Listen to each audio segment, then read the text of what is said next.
East west north south, अगर भारत को कोई भी एक स्पोर्ट्स की बात की जाए जो जोड़ता है, वो उसमें सबसे बड़ा नाम जहन में आता है क्रिकेट का। अब क्रिकेट का आगाज भले ही इंग्लैंड में हुआ था, लेकिन इस खेल को अपनी शोहरत का सबसे बड़ा मुकाम इंडिया में हासिल हुआ। करोड़ों भारतीय कहीं ना कहीं सपना लेकर आते हैं कि विराट कोहली बनेंगे, एमएस धोनी बनेंगे, सचिन तेंदुलकर बनेंगे, कपिल देव बनेंगे, लेकिन कुछ ही को मौका मिलता है इंडिया रिप्रेजेंट करने का।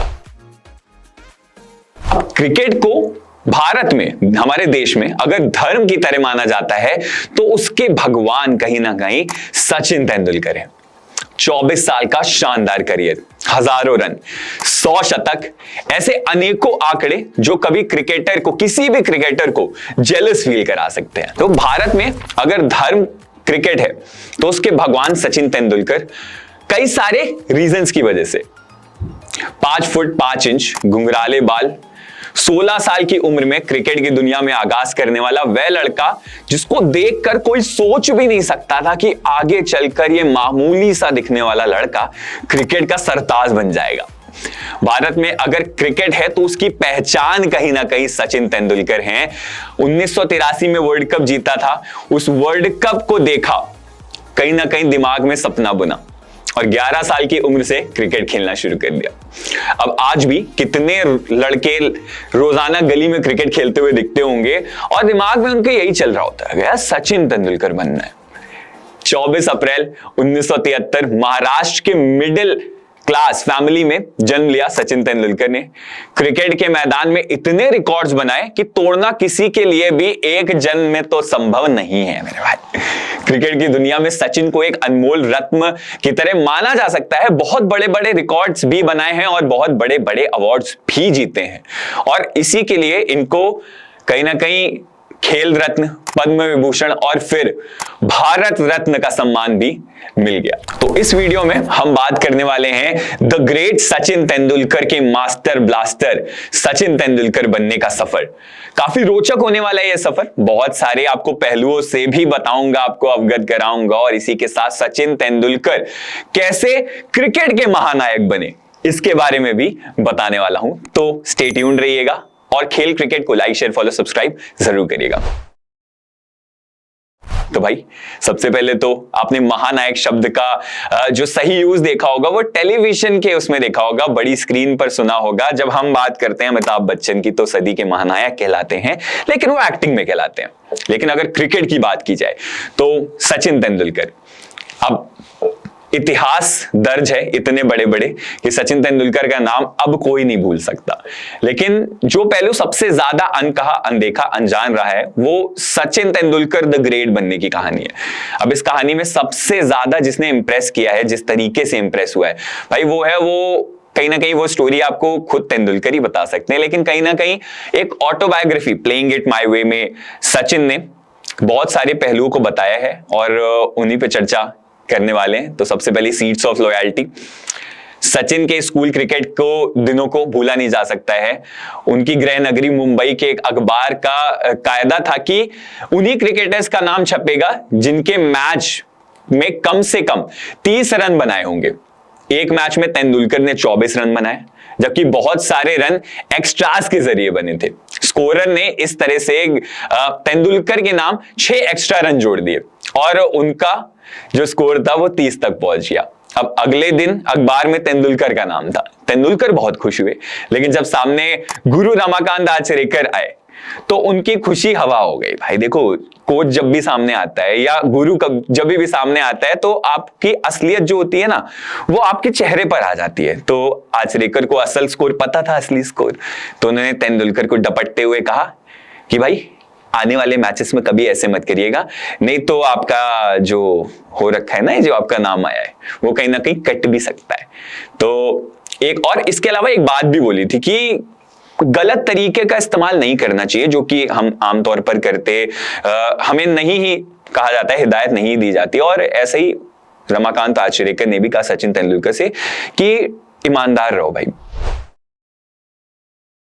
और यही seeds of loyalty Sachin Tendulkar ने आने वाले अपने कहीं ना कहीं गांठ बांध कर रख ली थी। अब ऑन फील्ड ईमानदार क्रिकेटर आप मान के चलो, मिसाल है सचिन तेंदुलकर। और कभी कभी अंपायर ने भी डिसीजन कहीं ना कहीं उलट दे दिया और सचिन आउट थे, अंपायर ने दिया नॉट आउट, तो सचिन को आपने कितनी बार देखा है, अनेकों बार देखा है कि वो खुद ही ऑफ द फील्ड हो जाते थे, खुद ही चले जाते थे। तो कहीं ना कहीं एक मिसाल सचिन तेंदुलकर की ईमानदारी की हम देते हैं, देते रहेंगे भी, एंड आने वाले क्रिकेटर्स के लिए भी बहुत ज्यादा इंपॉर्टेंट है सीड्स ऑफ लॉयल्टी। अब किस्सा आगे बढ़ाते हैं और बात करते हैं सचिन तेंदुलकर कितनी ज्यादा इंपॉर्टेंट थी उनकी लाइफ में फ्रेंडशिप, एक फ्रेंड की कदर। तो ऑल इंडिया लेवल पर सचिन तेंदुलकर बतौर बैटर विनोद कांबली के साथ उनकी हैरिस शील्ड की जो इनिंग थी 664 रन की पार्टनरशिप, उनके लिए जाने जाते हैं। विनोद कांबली की बदकिस्मती और उससे ज्यादा उनका गिरता हुआ परफॉर्मेंस, जिससे बाद के दिनों में टीम इंडिया से बाहर कर दिया गया था उनको। तो कांबली ने इन मौकों का जो पूरा ठीकरा था वो तेंदुलकर पर फोड़ दिया। अब अजीबोगरीब आरोप भी लगाए, तो लगाए तो सही, लेकिन सचिन तेंदुलकर को कहीं ना कहीं वो फ्रेंडशिप जो इतने सालों से चली आ रही थी वो हमेशा याद रही। तो उन्होंने जो किताब लिखी उसमें बताया गया कि खतरनाक खिलाड़ी विनोद कांबली, जब वो सचिन तेंदुलकर 349 रन पर नॉट आउट थे तो एकदम भूल गए थे कि कांबली की ऑफ ब्रेक बॉलिंग से जो 6 विकेट का जिक्र किया है वो उससे ऊपर रखी जाने लगी, जिससे मैच में कहीं ना कहीं सचिन की टीम जीत सकी थी। तो एक ऐसी दोस्ती जो वक्त के साथ बदरंग हो गई। सचिन ने बहुत शालीनता से जो किताब लिखी गई वत्स साहब की, उसमें इन कहीं ना कहीं शालीन स्टोरी को, यादों को रंग भर दिया। जो विनोद कांबली ने कई तरह के स्पेकुलेशंस भी लगाए, आरोप भी लगाए सचिन तेंदुलकर को, तो उसको साइड करके एक फ्रेंडशिप की अद्भुत मिसाल पेश करी सचिन तेंदुलकर ने। अब सचिन तेंदुलकर एक्स्ट्रा ऑर्डिनरी हैं ऑन द फील्ड, ये तो हमने देखा है, लेकिन सचिन तेंदुलकर कितने एक्स्ट्रा ऑर्डिनरी हैं और उनकी स्पोर्ट्समैन स्पिरिट कि आप दाद देते रहो, सामने वाली टीम के लिए कहीं ना कहीं मिसाल और सामने वाले प्लेयर्स के लिए भी कहीं ना कहीं मिसाल होती है। तो हैरिस शील्ड का एक मैच, तेंदुलकर एक डेफ प्लेयर था, डेफ स्पिनर था, वो 125 रनों पर खेल रहे थे तेंदुलकर, और उस डेफ स्पिनर ने सचिन तेंदुलकर को बीट कर दिया। अब फ्लाइटेड गेंद थी, तेंदुलकर बाहर निकले और थोड़ा फ्लाइटेड खेलना चाहते थे, पर थोड़ा सा चूक गए और विकेट कीपर ने स्टंपिंग का मौका जो कि बना हुआ था वो खो दिया। अब बॉलर के चेहरे पर एक लम्हे के लिए एक स्माइल सी आ गई थी कि यार तेंदुलकर द ग्रेट का विकेट मिल गया, लेकिन जब विकेट कीपर टाइम रहते हुए भी बॉल पकड़ नहीं पाया तो बॉलर थोड़ा सा हताश सा हो गया। अब तेंदुलकर अपनी तेज निगाह से इस जबरदस्त होनहार बॉलर के चेहरे को थोड़ा सा नम होता देख रहे थे, और यही मौका था कि तेंदुलकर ने दिखाया कि भाई स्पोर्ट्समैन स्पिरिट क्या होती है। उन्होंने एक स्टेप खुद ही बाहर खींच लिया और अंदर आने की बजाय, जबकि उनके पास बहुत टाइम था, कीपर को दूसरी कोशिश की और उस कोशिश में स्टंप हो गए। अब तेंदुलकर ने अपनी स्पोर्ट्समैन स्पिरिट से कहीं ना कहीं बाद में चल के इसका जिक्र भी किया कि आउट होकर मैंने बॉलर के प्रति कोई सहानुभूति नहीं करी, ऐसा तेंदुलकर ने लिखा है एक बुक में, बताया है एक बुक में। बल्कि एक अच्छी गेंद पर बीट होने के बाद बॉलर विकेट पाने का हकदार था। This is what Sachin Tendulkar told in a book. तो ऐसे हैं सचिन तेंदुलकर द ग्रेट, ऐसे ही नहीं कहा जाता, द ग्रेट हैं। अब कई बार ऐसा होता है कि कोई भी बड़ा प्लेयर है ना, यूं ही बड़ा नहीं बन जाता है, उसके पीछे छुपी होती है एक मोटिवेशनल स्टोरी। तो एक मोटिवेशनल स्टोरी ये भी है कि शारदा आश्रम स्कूल के दिनों में प्रैक्टिस और मैच के लिए तेंदुलकर जैसे भारत रत्न को भी बसों में धक्के और जलालत का सामना करना पड़ा है। अब कैसे धक्के और जलालत, आप सोच ही रहे होगे कैसे यार, ऐसा कैसे थोड़ी हो सकता है, सचिन तेंदुलकर जैसा खिलाड़ी बसों में धक्के खा रहे हैं। पर यह सच बात है, स्कूल के दिनों में एक ऐसा ही किस्सा आपके सामने रखूंगा। तो सचिन तेंदुलकर अपनी किड बैग को लेकर बस में जाते थे, बांद्रा से चर्च गेट तक का सफर तय करते थे। अब मुंबई की बसें आपको पता है कितनी अच्छी हैं, कितनी भीड़ होती है, लोकल मुंबई लोकल तो फेमस ही वैसे है, और बसेस भी ऐसी हैं। तो बस में सीट तो उन्हें कभी कभार मिल जाती थी, लेकिन कंडक्टर के बोल वचन सुनने पड़ते थे इसके लिए। अब कंडक्टर भीड़ वाली बसों में तेंदुलकर की किड बैग से गिरने वाली जगह को एक आदमी के बराबर मानता था, और उसके लिए टिकट लेने को कहता था, मतलब एक पर्सन की एक टिकट तो है, एक किडबैक की भी टिकट ले तो लिमिटेड पैसे होते थे उस वक्त पर। और सचिन के ऊपर प्रेशर भी होता था कि भाई पहले प्रैक्टिस में पहुंचना है, नहीं तो कोच सर की डांट झेलनी पड़ेगी। तो डांट तो ठीक है, लेकिन कोई भी लेट नहीं पहुंचना चाहता यार, टाइम इज मनी। तो दूसरे प्रैक्टिस मैच से लौटते वक्त जब उनकी उजली ड्रेस मैली हो जाती थी या उसमें पसीना आ जाता था अच्छा खासा, तो भीड़ में पसीने वाले और थोड़ा सा स्मेल करने वाले एक व्यक्ति के साथ सफर करने वाले जो लोग हैं ना, वो कहीं ना कहीं सुनाते थे। तो ये सारी चीजें थी जिससे अलग हटके सचिन ने कभी अपने आप को इंफीरियर नहीं होने दिया, बल्कि सचिन इस मोटिवेशनल स्टोरी, जो कि उनकी चाइल्डहुड स्टोरी भी आप कह सकते हो, चाइल्डहुड में ऐसी ऐसी चीजें हुई हैं जो कि मेरे ख्याल से हर एक स्पोर्ट्स पर्सन के साथ होती हैं, चाहे वो इंडिया रिप्रेजेंट करे चाहे ना करे। आपने भी कभी ना कभी जब आप क्रिकेट खेल के गए होगे और आप स्मेल कर रहे होगे पसीने से, खास करके गर्मियों के टाइम में, तो आपको सुनने को जरूर मिला होगा। पर सचिन द ग्रेट के लिए ये बात थोड़ी सी अलग थी, क्योंकि मुंबई का क्राउड, किड बैग हाथों में और लड़का 11 साल का। तो कई सारे सिनेरियोस सचिन तेंदुलकर को द ग्रेट सचिन तेंदुलकर बनाते हैं। तो इसी के साथ अब एक बात और है सचिन के बारे में तो बोलूंगा, पर उससे पहले आप लोगों से एक चीज जरूर पूछूंगी कि लाइफ में आपने कभी ना कभी किसी ना किसी से यह चीज जरूर सुनी होगी कि तुमसे नहीं हो पाएगा भाई, तुमसे नहीं होने वाला। अब ऐसी चीजें सचिन को भी सुननी पड़ी है अपने बचपन में। तो अपने अच्छे खेल और फॉर्मर क्रिकेटर जो कि उनके दोस्त भी रहे वासु परंजपे की सिफारिश पर सचिन तेंदुलकर को चेन्नई की एमआरएफ पेस फाउंडेशन में एंट्री मिली थी। 14 साल के सचिन तेंदुलकर की कद काठी भले ही फास्ट बॉलर वाली नहीं थी, लेकिन उनकी चाहत में कोई कमी नहीं थी। मतलब इतना डिटरमाइन खिलाड़ी, इतना पैशनेट खिलाड़ी क्रिकेट के लिए, भाई सचिन जैसा अलग ही हो गया है। Sachin is Sachin, that is they. तो सचिन भले ही आर्ट ऑफ फास्ट बॉलिंग सीखने के इरादे से चेन्नई गए थे, लेकिन उनके जो बड़े भाई अजीत तेंदुलकर, उनकी मंशा बिल्कुल भी नहीं थी कि सचिन को पेस बॉलर बनाने। भाई नेट्स में उसे क्वालिटी पेस अटैक का सामना करने का मौका वहां जरूर मिल जाता था, लेकिन छोटी कदकाठी का मीठा मजाक बनते हुए तब वे पेस फाउंडेशन के डायरेक्टर डेनिस लिली से मिले। अब डेनिस लिली को कौन नहीं जानता है, डेनिस लिली है। तो उन्होंने कहा कि फास्ट बॉलिंग नहीं हो पाएगी तुमसे, सचिन तेंदुलकर को कहा, तो बैटिंग पर फोकस कर लो, फास्ट बॉलिंग तुमसे ना हो पाएगी क्योंकि हाइट छोटी, कदकाठी वैसी, फास्ट बॉलिंग के लिए हो गया मना। अब सचिन जैसा खिलाड़ी बैटिंग करेगा ही, और इतना डिटर्मिनेशन था, इतना पैशनेट था स्पोर्ट्स के लिए, तो उन्होंने सलाह मान ली और पेस फाउंडेशन में बैटिंग का मौका बनाना शुरू कर दिया।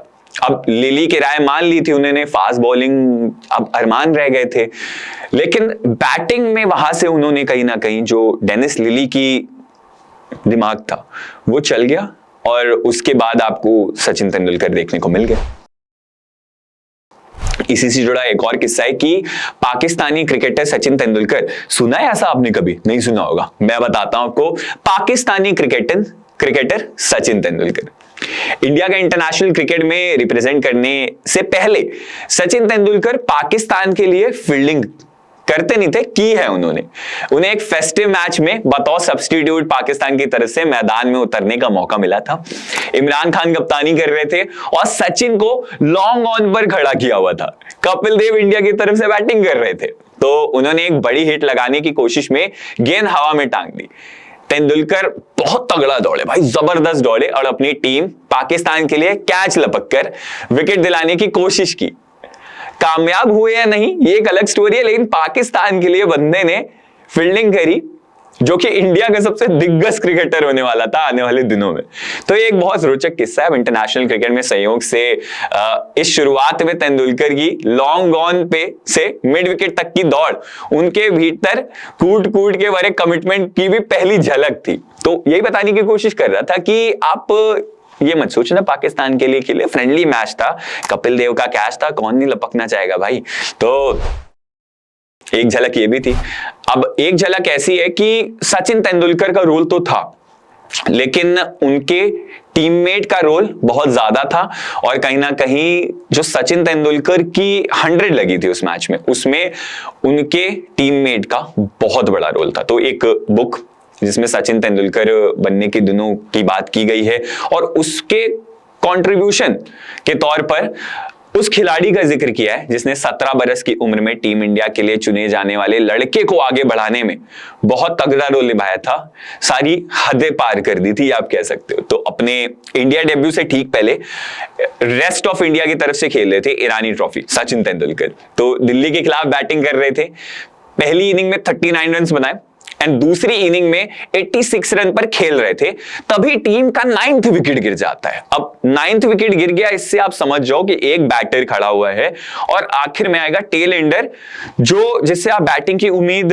रख सकते हो लेकिन ना रखो तो ज्यादा बेहतर है। तो आखिरी विकेट था उस खिलाड़ी का जिसका नाम है गुरशरण सिंह। तो एक गुरशरण सिंह के तौर पर आखिरी विकेट बचा हुआ था और अतुल वासन की गेंद पर गुरशरण का अंगूठा फ्रैक्चर हो गया था। लेकिन तब भी सिलेक्शन कमेटी के जो चेयरपर्सन थे राज सिंह डूंगरपुर, उन्होंने कहा गुरशरण की कि भाई ना की जाए, एंट्री ना दी जाए गुरशरण को, क्योंकि ये इंजरी जो है वो गहरी हो सकती है। लेकिन गुरशरण नहीं माने, उनका नहीं यार, सचिन तेंदुलकर के साथ ज्यादती नहीं होने दूंगा। और सचिन तेंदुलकर के लिए उतरे और वहां से तेंदुलकर ने 14 रन भी बनाए और अपनी 100 भी पूरी की। तो कहीं ना कहीं मुकाम तक जो पहुंचाया उसमें गुरशरण का नाम बहुत बार आ जाता है। अब ये एक बहुत ही अनोखा किस्सा है जिसको ज्यादातर लोगों ने नहीं सुना होगा कि सचिन को भारत रत्न सचिन बनाने में उनके बड़े भाई अजीत तेंदुलकर का कितना बड़ा हाथ है। सबसे बड़ा तो यही है कि जो सचिन का इंटरनेशनल ब्रेक मिला था जब उन्हें बीसीसीआई ने सिलेक्ट किया था 16 साल की उम्र में, तब वहां पर जो साइन किया गया था ना, माइनर होने की वजह से सचिन तेंदुलकर को साइन करने का मौका भी नहीं मिला था।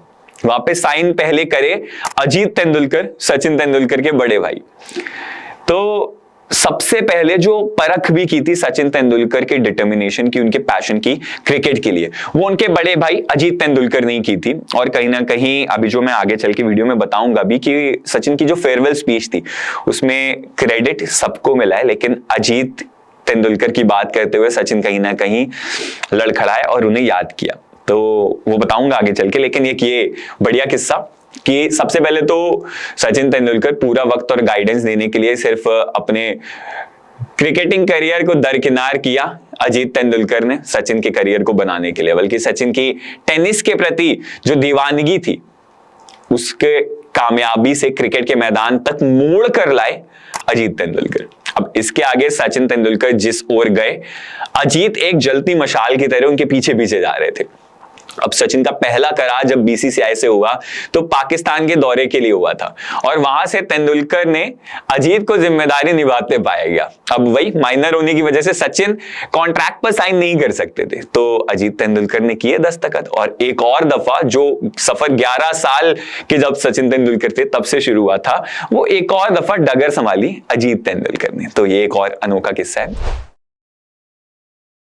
अब आपने अपनी लाइफ में कभी ना कभी सुना होगा 4 धाम के बारे में, आपका मन भी होगा यार 4 धाम की यात्रा करेंगे जाके। तो सबके मन में अपने अपने 4 धाम होते हैं, लेकिन सचिन तेंदुलकर के 4 धाम एकदम डिफरेंट थे। और होंगे भी क्यों नहीं भाई, सचिन तेंदुलकर भी तो डिफरेंट थे ना।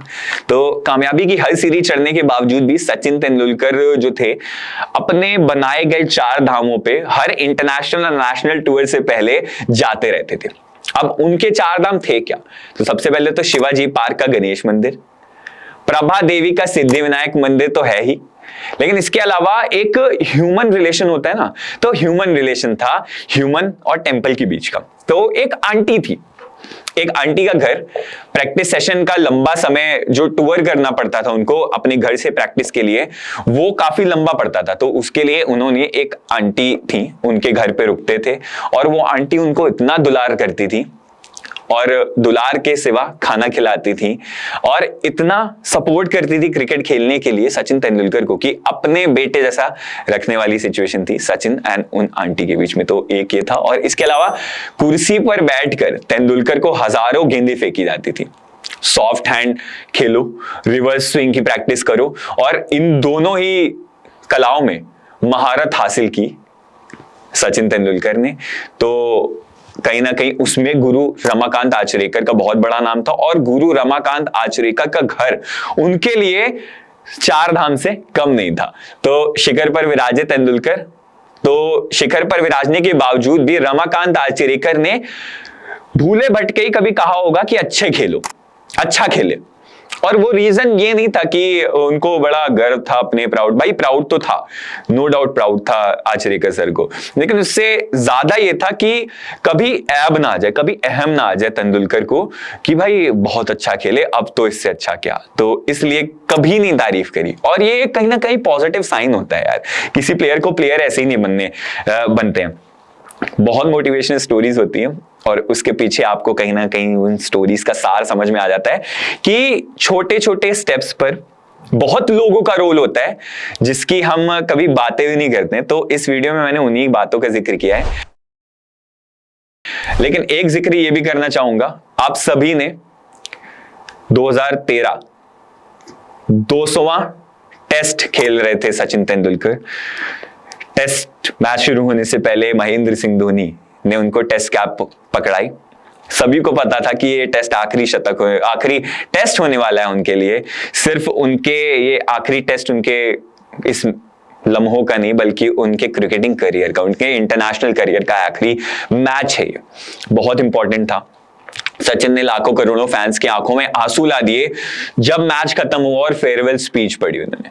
तो एक बार जरा सचिन रमेश तेंदुलकर की फेयरवेल स्पीच को याद करते हैं और इसके साथ साथ तो उन्होंने कितने सैक्रिफाइसेस किए हैं उनको भी याद कर लेते हैं। तो सबसे पहले सचिन ने जो अपनी स्पीच शुरू की थी उसमें सबसे पहली लाइन जो यही थी कि जो उनकी लाइफ है, 22 यार्ड्स और 24 साल के आसपास का करियर, हार्ड टू बिलीव है, पर इतनी शानदार वंडरफुल जर्नी खत्म होने वाली है। अब अपनी फेयरवेल स्पीच में खुद के क्रिकेट बनने का जो उन्होंने क्रेडिट दिया है वो हर एक पर्सन को समझ लीजिए ऑलमोस्ट दे दिया है।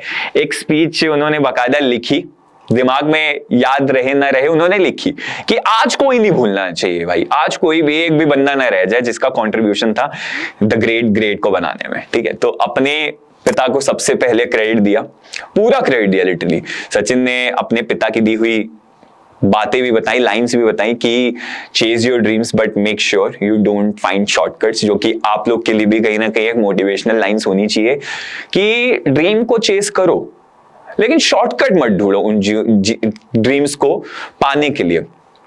रास्ता आपका हमेशा सही होना चाहिए, चाहे भले जितना डिफिकल्ट हो।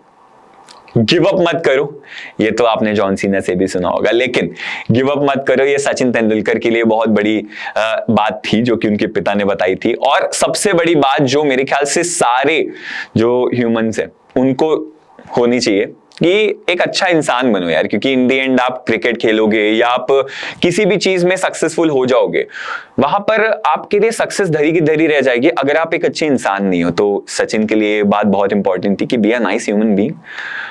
अब स्पीच को आगे बढ़ाया, अपने भाई का जैसा रोल मैंने बताया था, 11 साल की उम्र में अजीत ने अपने करियर को हटा दिया, साइड लाइन कर दिया और उनके अंदर जो सचिन के अंदर की प्रतिभा थी उसको ज्यादा प्रायोरिटी दी। सचिन को प्रैक्टिस लेके जाते थे और सचिन ने ये तक मजाकिया अंदाज में ये तक बोला कि भले ही उनकी आखिरी इनिंग थी, पता था उनकी आखिरी इनिंग है 200वें टेस्ट की, अजीत उनसे उस इनिंग के आउट होने के बाद जब सचिन ड्रेसिंग रूम में गए थे तो वहां पर अजीत उनसे यही बात कर रहे थे कि तुम ऐसे कैसे आउट हो गए, ऐसे से ऐसे खेलते तो ठीक हो जाता।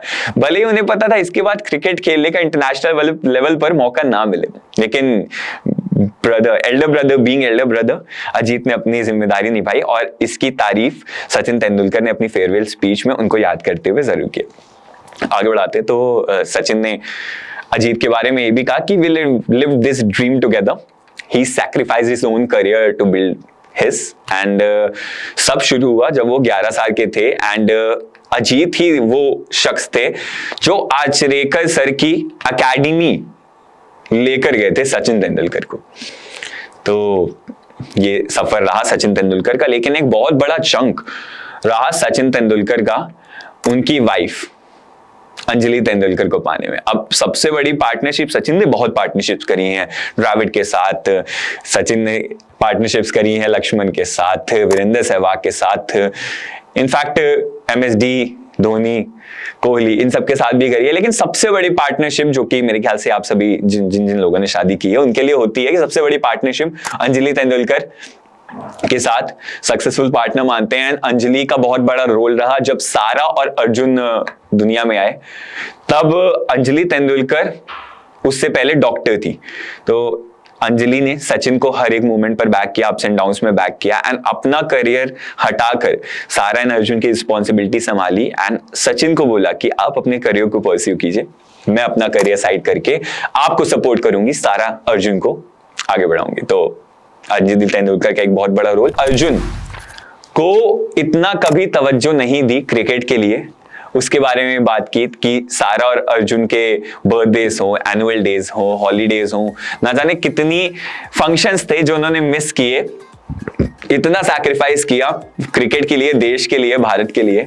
तो अब क्रिकेटिंग करियर खत्म हो रहा है, तो यहां से कहीं ना कहीं सारी जो इनिंग है वो अब फैमिली के नाम है, फैमिली को सपोर्ट करेंगे। तो एक फैमिली मैन आप कह सकते हैं सचिन तेंदुलकर को। तो बथेरे किस्से थे, इसके अलावा किस्से ये भी हैं कि सचिन तेंदुलकर कैसे मिडिल ऑर्डर से ओपनर बैटर बने। पर आज मेरे ख्याल से वीडियो में अच्छी खासी आपको इन्फॉर्मेशन मैंने दे दिया। अगली वीडियो में किसी और क्रिकेटर के लिए बात करेंगे, किसी और क्रिकेटर के बारे में बात करेंगे। पर अगर आपको ये वीडियो अच्छा लगा हो सचिन तेंदुलकर के लिए, लाइक जरूर कीजिएगा। इसके अलावा शेयर, सब्सक्राइब खेल क्रिकेट के चैनल को करना मत भूलिएगा। आज की वीडियो के लिए इतना ही। स्टे ट्यून्ड विद खेल क्रिकेट चैनल।